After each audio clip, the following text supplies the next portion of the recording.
அனைவருடைய அன்பு நினைவுகளை பெற்றுக்கொண்டு நான் பாபாவிடம் சென்றேன். இன்று பாபா வதனத்தில் என்னை அழைத்தார். நான் வதனத்திற்கு சென்றவுடன் அவ்வக்த பாப்தாதா, அத்துடன் தாதி குல்சார் தாதியும் தன்னுடைய வரதான கரங்களால் அனைவரையும் சந்தித்தார். பாப்தாதா தரப்பிலும் தாதிஜி தரப்பிலும் ஒவ்வொரு குழந்தைகளும் வரதானி மூர்த்திகளாக இருந்தார்கள். அனைவரையும் தாதி வரதானங்களால் சந்தித்தார். நாம் அனைவரும் சிறிது நேரம் திருஷ்டியை பெற்றுக்கொண்டே இருந்தோம். பிறகு தாதி கூட எப்பொழுதும் போல அனைவருக்கும் திருஷ்டி வழங்கி கொண்டிருந்தார். நான் கூறினேன், பாபா, இன்று அனைவரும் தாதி குல்சார் தாதியும் தங்கள் தரப்பிலிருந்தும் அனைவரும் தங்களுடைய அன்பு பாவனைகளை வெளிப்படுத்துகிறார்கள். அனைவருடைய மனதிலும் அவ்வளவு அன்பு உங்கள் மீது இருக்கிறது. அதே போல தங்களுடைய ரதத்திற்கும் நேசிக்கிறார்கள். குல்சார் தாதியை அனைவரும் மிகவும் நேசிக்கிறார்கள். தாதிஜியும் கேட்டுக்கொண்டே இருந்தார்கள், புன்னகை செய்து கொண்டிருந்தார். நான் சொன்னேன், இன்று விசேஷமாக உங்களுக்காகவும் குல்சார் தாதிக்காகவும் சொல்கிறேன். குல்சார் தாதியை பார்த்து நான் சொன்னேன், எல்லாரும் அன்போடு உங்களுக்காக டோலி, பழங்கள், உங்களுக்கு விருப்பமான விஷயங்களை எல்லாம் செய்திருக்கிறார்கள் என்று நாங்கள் உரையாடினோம். உங்களுக்கு என்னென்ன பிடித்த உணவுகளோ டோலி, உங்களுக்கு பிடிச்ச டோலியும் செய்திருக்கிறார்கள் என்று சொன்னேன். அதுக்கு தாதி புன்னகை செய்து கொண்டிருந்தார். நீங்களும் ஸ்வீகாரம் பண்ணிட்டு தாதிக்கும் ஸ்வீகாரம் பண்ண வைங்கள் என்று. நான் எல்லா என்னோட தோழிகளையும் அழைத்துதான் நான் ஸ்வீகாரம் செய்விப்பேன் என்று, தனியா நான் செய்ய மாட்டேன் என்று கூறினார். அட்வான்ஸ் பார்ட்டியில கூட மிகப்பெரிய ஒரு குழு இருந்தது. அனைவரையும் மேலே அழைத்தார். பாபா எல்லாருக்கும் போகு ஸ்வீகாரம் செய்வித்தார்.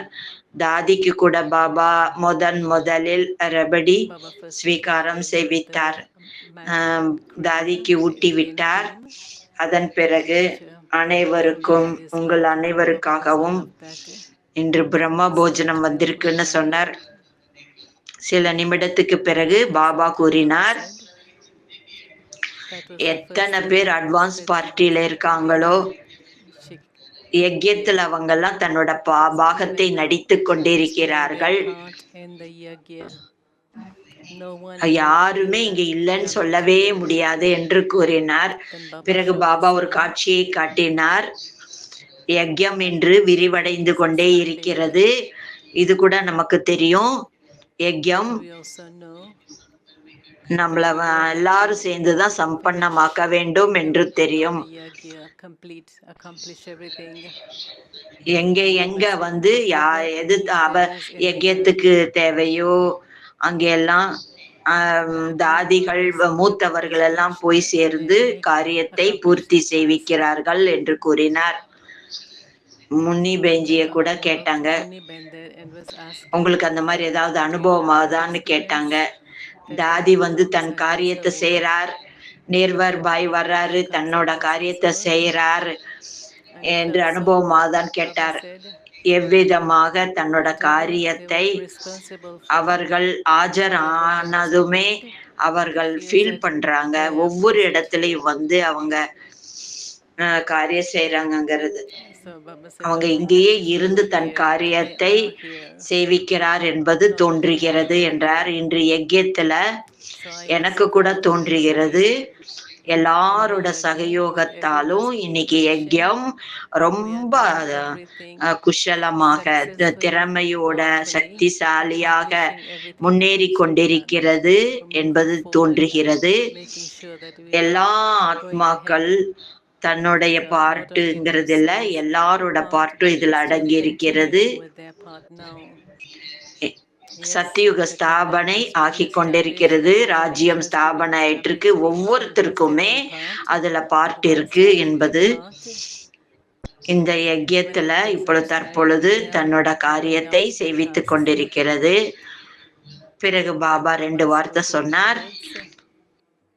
எல்லா அட்வான்ஸ் பார்ட்டியில் உள்ளவர்களும் பரிவாரத்துல சேர்ந்தவங்க எல்லாரையும் கேட்டாரு. யஜ்யத்துல ஆனா கடைசியில் ஆகுதி என்ன போடுவீங்க கேட்டாரு. எல்லாரும் தயாரா, ஆகுதி போட தயாரான்னு கேட்டாரு. அந்திம ஆகுதி என்ன போடுவீங்கன்னு கேட்டாரு. பாபா சொன்னார், பாருங்க, கடைசின்றது கிடையாது, சம்பன்னமாகும். இந்த யஜ்யத்தின் தரப்பில் நடக்கும். நான் சொன்னேன், ஒவ்வொருத்தரோட பார்ட்டும் விசேஷமானதாகும். அந்த விசேஷத்தால கூட நம்பர் வாராதான் அமைந்திருக்கிறது. யாரு எவ்வளவு சூக்ஷ்ம அலௌகிக லௌகிக சரீரத்துல அந்த உடல் மனம் பொருளால செய்றாங்க. உதாரணமா சொன்னார், மகானத்தாவாகி இருக்கிறது அவர்களை பிரதி அவங்க சாக்காரத்தில் இல்லை என்றாலும் எல்லா பரிவாரத்தில் இருக்கிறவங்களுக்கும் அது இருக்கிறது பாவனை. விஸ்வ கிஷோர் பாய்ஜி பாபா நினைவு செய்றார். யஜ்யத்துக்காக அவர் இவ்வளவு நல்ல குணங்களோடு சேவை செய்தார். அந்த குணங்கள் எல்லாருக்குள்ளேயும் இருக்க வேண்டும் என்றார். அது விழிப்புணர்வாக இருக்க வேண்டும் என்றார். குல்சார் தாதிக்கு என்னென்ன விசேஷத்தா இருந்ததோ அதையும் நாம் நினைவு செய்கிறோம் அல்லவா. அதனால ஒவ்வொரு குழந்தைகளுக்கும் இந்த கவனம் இருக்கட்டும். நான் ஒவ்வொரு விஷயமும் சிரேஷ்ட ரூபமாக சமர்ப்ப பாவத்தில் நான் அனைத்தையும் பயன்படுத்தணும்னு நினைக்கணும் என்றார். நம்ம ஒரு வேளை சமர்ப்பணத்தான் சம்பூரணமாய் இருந்தால் சம்பூரண சமர்ப்பணம் பாவனை வெளிப்படும், எல்லாரோட பாவனையும் வெளிப்படும். கடைசி அந்திமாகுதியில அவசியம் வெளிப்படும் என்றார். அட்வான்ஸ் பார்ட்டியை மட்டும் பார்த்து சொல்லவில்லை, அனைத்து குழந்தைகளுக்காகவும் பாபா தான் சொல்ல விரும்புகிறார். ஒவ்வொருவருமே ஒவ்வொரு விதத்தில் மனசால, எண்ணத்தால, கர்மத்தால, சொல்லால அவ்வளவு சிரேஷ்டமான ஒரு உதாரணமாக இருக்க வேண்டும். மற்றவர்களுடைய வாழ்க்கையும் அதே போல அதே ஊக்க உற்சாகத்தோட அதே விசேஷத்தாவோட அவர்களுக்குள்ளேயும் விழிப்புணர்வு அடைய வைக்க வேண்டும். இப்ப எல்லாருமே விழிப்படைய செய்யக்கூடிய நேரமாகும் என்றார். பாபாவுடைய யஜ்யத்துல யாரெல்லாம் சகயோகி குழந்தைகளாக இருக்கிறார்களோ அவங்கள சம்பன்னத்தா யஜ்யத்தையும் சம்பன்னம் ஆக்குவார்கள் என்று கூறினார். இப்படி மகா வாக்கியத்தை பாபா சொல்லிட்டு குல்சார் தாதிக்கு சொன்னாரு, உங்களை எல்லாரும் ரொம்ப நினைக்கிறாங்கன்னு சொன்னாரு. தாதி புன்னகை செய்து கொண்டே இருந்தாரு. சில நிமிஷத்துக்காக அங்க ரொம்ப சைலன்ஸா இருந்தது. பிறகு தாதி பாபா சொன்னாரு, எல்லாரும் ரொம்ப நினைக்கிறாங்க, நீங்க போய் எல்லாருக்கும் திருஷ்டி கொடுத்துட்டு வான்னு பாபா சொன்னாரு. தாதி எப்பவுமே கீழ்ப்படிதலோட இருக்கக்கூடியவர் அல்லவா. ஏன் இல்ல பாபா, கண்டிப்பா போலாம் அப்படின்னு சொல்லி சம்பூரணமா திருஷ்டி கொடுத்துட்டே இருந்தாரு. அது பிறகு பாபா உங்க அனைவரையும் ஒவ்வொரு விதத்திலையும் நல்வாழ்த்துக்களையும் தெரிவித்தாரு. ஒவ்வொரு குழந்தைகளும் விலை மதிக்கத்தக்க குழந்தைகள், விசேஷமானவர்கள் ஆவார்கள் என்றார். சதா ஒவ்வொரு விதத்திலையும் தன்னோட வாழ்க்கையில அலௌகிக்கத்தா, ஆன்மீகம், உலகத்துக்கு முன்னாடி அந்த சம்பன்னத்தாவை உதாரண மூர்த்தியா எடுத்து காட்ட வேண்டும். இதில் கவனம் செலுத்துங்கன்னு சொன்னார். பிறகு அனைவருக்காகவும் அன்பு நினைவுகளை வழங்கினார். Then Baba gave love and remembrances அந்த beforehand. விசேஷ அன்பு நினைவுகளை பெற்றுக்கொண்டு நான் கீழே இறங்கி வந்துவிட்டேன். ஓம் சாந்தி.